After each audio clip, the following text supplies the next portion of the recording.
Hello. In this video, I'm going to explain our final for this quarter, and it's a Socratic seminar. So I'll explain what we're going to be doing the day of, and then what you need to do to prepare. Okay, so a Socratic seminar, we're going to be doing that on Monday or Tuesday of next week, meaning the 8th and the 9th.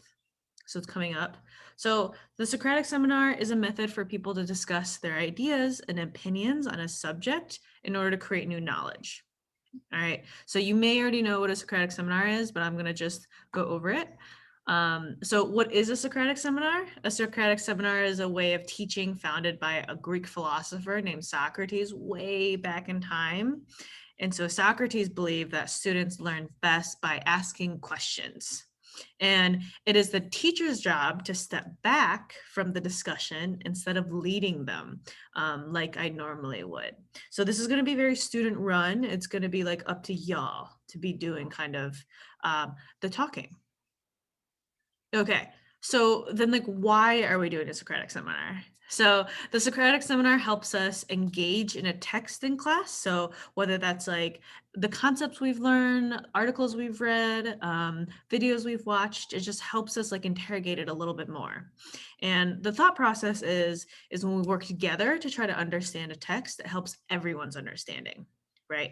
Um, so so the question is like, how do you prepare for a Socratic seminar? And so prior for the seminar, you'll be given a Socratic seminar prep sheet, and that includes like a couple of for you to come up with questions, but then also be answering 2 CERs. So your job is to complete steps 1 and 2, which I'll show you after I fully explain the Socratic seminar. So it is essential you review the material and prepare yourself with important questions and quotations from the concepts that we've learned this unit. All right. Okay, so during the Socratic seminar, what will happen is we'll be discussing questions one at a time. So questions that we'll be interrogating during the Socratic seminar on Monday, Tuesday is one of them is what are ways to build trust about getting the vaccine and decrease vaccine hesitancy? So whether that's from medical racism in the Black community, rushed vaccine process, etc. Another question is, should individuals be allowed to opt out of vaccination requirements? If so, what reasons should be allowed for someone to opt out? So could it be religion or allergies or personal belief? Is COVID-19 vaccine safe for me, my family, and my community to get today? All right. Do I have a responsibility to get the vaccine for my community? And the last question is, who should get priority for the COVID vaccine? So you would list a couple of groups you think that should get priority. All right. Okay. So, so we know the questions, we know like generally that we're just going to be having a dialogue about it, but how exactly will we be doing this? So we're going to do the fishbowl style, which is where there's an inner circle of people. And so the inner circle would be discussing and dialoguing about those questions first. And then there's an outer circle. And this outer circle are the people that are taking notes and observing and respectfully listening. All right, so then after we've run through the questions once, we'll switch spots and run through the question a second time. All right, and then also a little caveat is there's a hot seat. So meaning like if somebody in the outer circle has like a burning like comment or question they want to ask, they can jump in and say something once, right, while they're in the outer circle. And then after that, they have to wait till they're in their inner circle to talk. All right. Okay, so visually, how is this going to go down? So like in a normal classroom, what I would do is I'd push all of the desks to like the sides of the room, and then I'd arrange the chairs so that there's an inner circle of chairs and then an outer circle of chairs. So this is kind of like an idea. These are all names I've made up, but so there'd be like this inner circle of Jazzy, Timmy, Tommy, Gil, and Jamil, and they would be the ones. I'm sorry. There'd be an outer circle of like Lulu, Isaac, Tyrell, Serenity, all of these people. And this outer circle of people in blue are only listening and not talking. So they're just sitting there and watching what goes down. they're evaluating their partners within the circle. So like I would pair people up, like Henry's partners with Jamil, and Henry's kind of evaluating and like really paying attention to what Jamil is doing in the circle. They're also being really respectful and listening. Okay, so now let's talk about the inner circle. The inner circle are the people that are talking. So like Timmy, Tommy, Jazzy, Jamil, Gil are the ones that are participating in the dialogue. They're jotting down notes if needed. So if like maybe Timmy said something really awesome or like really interesting, Gil would maybe write it down to remember to address it once like Jazzy's done talking or something. And then everyone in this group is addressing all the other people in the group. So there's not going to be like side conversations or like Gil's not going to direct any questions at me. It's all going to be to each other. All right. Okay. So now, like I said before, there are going to be like a partner is supposed to observe their partner. So if you're in the outer circle, right? If you're in that outer circle, you are going to be paired with someone that's in the inner circle. So for example, say your name is Haldana and your partner's name is Reba, right? And so Reba, for example, Reba is in the inner circle and they're the one that's having the dialogue and contributing to the conversation. Now Haldana is sitting on the outer circle and they're going to be taking notes on what Reba's saying. So if Reba asks a question during the Socratic seminar, she would mark an X here. She responds to a question, marks here, and just so on, and kind of tallies and pays attention to what Reba's saying and seeing how much Reba's participating and how they're participating. Okay, so once the actual seminar is over, what Haldana will do is she'll go over here and check out this table, this rubric, to see how Reba scored. And so you can see over here, to demonstrate mastery, they have to actively engage in the discussion the entire time. They have to have at least 2 insightful responses over the 5 questions, and then they have to ask 1 insightful question. Right. And then they have to utilize evidence from one of the sources or personal experience. All right. So say Haldana responded to the question 3 times and asked 2 questions, then Haldana absolutely got a 4 in mastery. So your part 3 is just Haldana would write something, give Reba props on something, and then tell Reba something that they could do better. All right. So this is the partner observation. So everyone's going to be engaged throughout the entire seminar, whether you're in the inner circle or the outer circle. All right. So a little bit more info just to kind of round out the bigger picture of what the seminar is going to look like is I will not talk at all during the dialogues. I might sit there and just kind of like laugh or like smile or like just like be like, but I'm not going to say anything. I might jump in the chat every now and again. Who knows? Hashtag surprise. Everyone must participate. Like I said before, whether you're in the inner circle or outer circle. And then try to unmute yourself and hop on the mic if you can, but using the chat is okay too. All right. And then also silence is okay. Like give people a moment to think. I'm like totally guilty of that where Zoom silences like make me uncomfortable. So then I try to fill it with talk or I try to get people to talk, but oftentimes people are just thinking. And then of course, you determine the pace of the seminar. So what I'm going to do is I'm going to post each question onto the slide, but you get to determine like if you want to spend 15 minutes on the first slide and then 2 minutes on the second slide. The pace is absolutely yours to spend however much time you want on them. All right. And then so when you're done with one of the questions or statements, you would tell Ms. Tao and I'll move on to the next one. All right. And of course, this will be fun. You got this. All of your opinions are valid. All right. So what we did in class was we did like a mock trial. And so we did like a practice run through of a Socratic seminar in class. And this was my 3rd period. So my 3rd period, these are the 8 kiddos that were amazing and were willing to participate. So this is a slide deck, and I'll show you. So this slide deck is where you grade your, or where you observe and grade your partners. So like, for example, during the mock trial, Avina was grading Lucia. And so when it was their turn to go, Lucia started participating in the dialogue and Avina took notes. So Avina tallied the number of times that Lucia responded to a question, cited evidence from a text, paraphrased or added to another speaker's idea, and then afterwards gave them a score. Right. And then Avina wrote a little bit of feedback and used lots of evidence, also made sure she did all of the points she needed to get a good grade. She could improve on speaking a little louder. Right.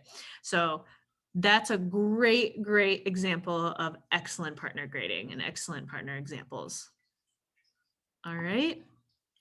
So during the mock trial, one second. So during the mock trial, another thing that we decided on was we decided roles. So, for each group, when they are dialoguing, there are 2 roles that need to be filled. So there needs to be a chat reader. So for those that are typing in the chat, Haldana volunteered to be the person that reads their words out loud that they write into the chat. So say like Avina wrote something in the chat, Haldana would like pause and be like, well, Avina said blah, blah, blah. And then there's a person that is responsible to tell the teacher when to flip to the next slide, aka they're done with that question with the group's consent. So Gabe and Mila volunteered for that position, where whenever there was kind of a lull in the conversation where people have spoken a lot on it, Gabe and Mila would then ask the group like, hey, like, how are we feeling about this question? Do we feel ready to move on to the next one? And then if everybody agrees, Gabe and Milo would say, okay, Ms. Towell, let's move to the next question, which was dope. All right. So then a couple statements of unity is that we're not going to raise our hands. So this is student run. So like you don't need to raise your hands. You can just talk whenever you feel like it's appropriate. There's no time limit on this. So I don't want y'all to feel rushed. Listen and address one another respectfully, of course. Base any opinions on classwork or prior knowledge that you know on the subject. Address questions and comments to the group, not to me, so not to the teacher. And then use sensitivity and take turns and not to interrupt others. All right, so similar concept, monitor your airtime. Airtime meaning the amount of time you're talking. And so maybe if you've talked a lot, step back for a second and let others talk. And maybe if you haven't talked a lot, step forward. Be courageous in presenting your own thoughts and reasonings, but be flexible and be willing to change your mind in the face of new and compelling evidence, right? And then invite and allow others to speak. So maybe, for example, it'd be like, hey, like Rebo, what do you think of blah, blah, blah? Or could you explain this, this, and that? All right. And then you as students are responsible for the quality of the seminar because this is run by y'all. All right. So those are some statements of immunity we'll go over before we actually start the Socratic seminar for real on Monday and Tuesday. Okay, so this is the actual question that people did the mock seminar around. So my question, the question that we grappled with is, what is the worst time for you to really need to go to the bathroom? All right, and so group A were the first to dialogue, Haldana, Gabriel, and Avina, and then in group B were the ones that were observing and taking notes. So the roles, to remind everyone, is Haldana and Gabe. And then this, of course, is how you would obtain mastery during the Socratic seminar. So group B would be observing your partner and filling out your slide. And here are some sample sentence starters if you need. Okay, so like, I agree with Breon and blah, blah, blah, blah, blah. Or what about blank? And that's a good point, but I think blank. All right. So they talked, the four students talked and talked and talked, and then eventually Gabe was like, all right, Miss Tao, we're ready to move on to the next slide. And then we did. So for the sake of time, instead of going to the next question, which we would normally do, instead what we did was just flipped groups. So this time group B is in the middle and they're the ones dialoguing, and group A is stepping back and doing the observing, right? So the roles were Reba and Mila were gracious to take that up. Again, what you need to do. And then group A is observing and filling out the table. And then here are the sentence starters. All right. But normally it would be like group A would run through like all 5 questions, and then we'd switch and group B would take those questions. All right. Okay, so then we would, it was awesome. So now I want to explain what you need to do to prepare for the actual Socratic seminar. So if you go to classwork, whether you're in 3rd, 5th, or 7th period, if you go to classwork and you go down all the way to assessments, you'll see that I posted a new Socratic seminar assessment. And so remember, you need to do step 1 and 2 of this document. So go ahead and open it up, and you'll find that I have written a bunch on the overview. I've described the Socratic seminar in case you forget anything. And then, so what we'll be doing is we'll be grading your Socratic seminar, but we'll also be grading your CER. So that'll be like the final for this class. Okay, so step 1 is about asking questions. So if you remember during our Socratic seminar, the questions we'll be asking are these 5 questions. Now, what I want you to prepare for this, I want you to think of 2 questions that you think would push the conversation forward while we were talking about these questions. So for example, if you say, do I have a responsibility to get the vaccine for my community? Maybe a question you ask is, or a question you would ask was, do you think that it is your responsibility to create herd immunity or to promote herd immunity, right? So something like that would like encourage other students to interrogate a concept further or your opinion further.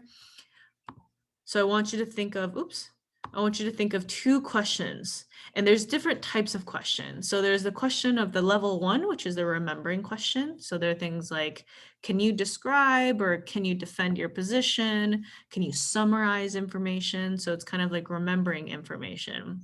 Then level 2 is like questions about understanding. So these are critical thinking questions like explain why, or compare and contrast, or something like that. Then there's level 3, which is the highest level question, which is applying something. So like, imagine if, or what would happen if something blah, blah, blah. All right. And actually in period 3, someone asked a great question during our mock trial. Because remember the question was, what is the worst time for you to really need to go to the bathroom? Someone asked, well, in a scenario where you really needed to go to the bathroom and there actually just wasn't a bathroom for you to use, what would you do? So that was a really good level 3 question. Okay, so that's step 1, is just the asking 2 questions about the vaccine questions.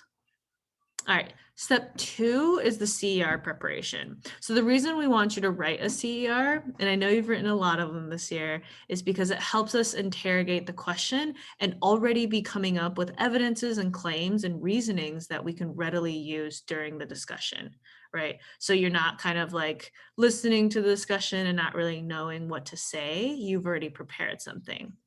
So okay, like I said, there were 5 different questions that we're going to talk about in class. I'm not going to make you write a CER for all 5 of them.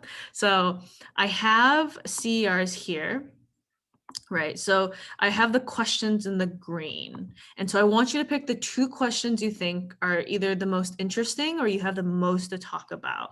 So maybe you think, oh, like what are ways to build trust about getting the vaccine and decreasing vaccine hesitancy? Maybe you have a lot of opinions on that, and that's one of the 2 that you pick. So you finish that, and then you scroll down and you're reading through the questions and you're like, I have a lot of opinions about, do I have a responsibility to get the vaccine for me and my community, for my community? Then you would pick this one to do, and then you're done. So I only want you to pick 2. All right. And those are the 2 things that I want you to do is complete 2 CERs. And notice there's slightly shorter CERs, and think of 2 questions that you could possibly ask during this Socratic seminar. All right. And that's it. So hopefully on Monday and Tuesday, we all come super prepared to have a great Socratic seminar, and I'm really excited. So let me know if you have questions. Always reach out to me. All right. Thank you.